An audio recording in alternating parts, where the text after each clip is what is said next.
সারা দেশে ভোটার তালিকা হালনাগাদের সম্পূরক তালিকা প্রকাশ করেছে নির্বাচন কমিশন। ভোটাররা আপত্তি জানাতে পারবেন ২১ আগস্ট পর্যন্ত। কমিশন সূত্র বলছে, সম্পূরক এই তালিকা দাবি আপত্তি শেষে চূড়ান্ত হবে ৩১ আগস্ট। পরবর্তীতে তফসিলের ১ মাস আগে ৩১ অক্টোবরের মধ্যে যাদের বয়স ১৮ হবে তাদেরকে ভোটার তালিকায় অন্তর্ভুক্ত করে চূড়ান্ত ভোটার তালিকা প্রকাশ করবে ইসি। সবশেষ তালিকা অনুযায়ী দেশে ভোটার সংখ্যা ১২,৩৭,০০,০০০-এর বেশি।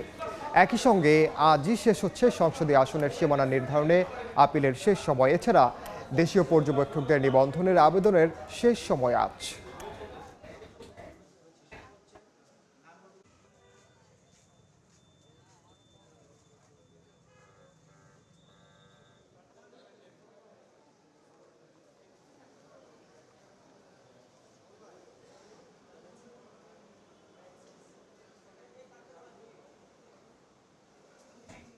এই মুহূর্তে রাজধানীর আগারগাঁওয়ে নির্বাচন কমিশন ভবনে আছেন সহকর্মী কাউসারা চৌধুরী কুমু। সরাসরি যাচ্ছে তার কাছে।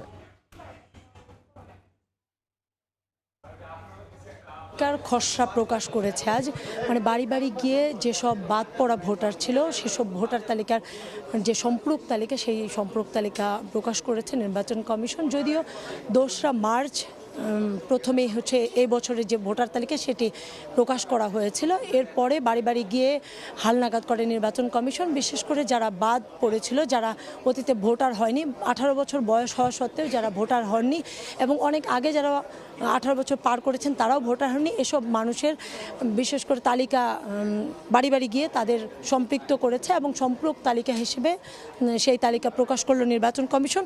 নতুন ভোটার হিসেবে যোগ হলো ৪৫,৭১,২৭০ জন মানুষ। এবং নির্বাচন কমিশনের তরফ থেকে বলেছে এই যে খসড়া ভোটার তালিকা, এটি আপত্তি শুনানি শেষে ২১শে আগস্ট আবারও চূড়ান্ত ভোটার ২১ দিনের সময় দিয়ে ২১শে আগস্ট আবার চূড়ান্ত ভোটার তালিকা নির্ধারণ করা হবে, মানে ৩১ আগস্ট ২১ দিন সময় দিয়ে। এরপরে যে তফসিলের আগে আরেকবার চূড়ান্ত ভোটার তালিকা প্রকাশ করা হবে।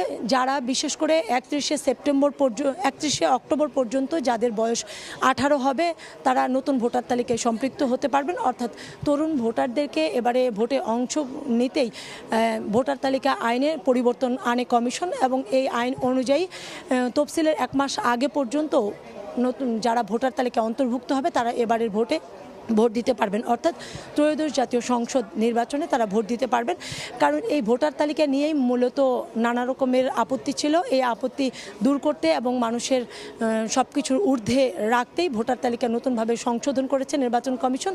এবং এই সবশেষ যে তালিকা প্রকাশ করা হবে তফসিলের ১ মাস আগে, সেই তালিকা অনুযায়ী ভোট দিতে পারবে নির্বাচন। সরাসরি যুক্ত ছিলাম নির্বাচন কমিশন ভবনে।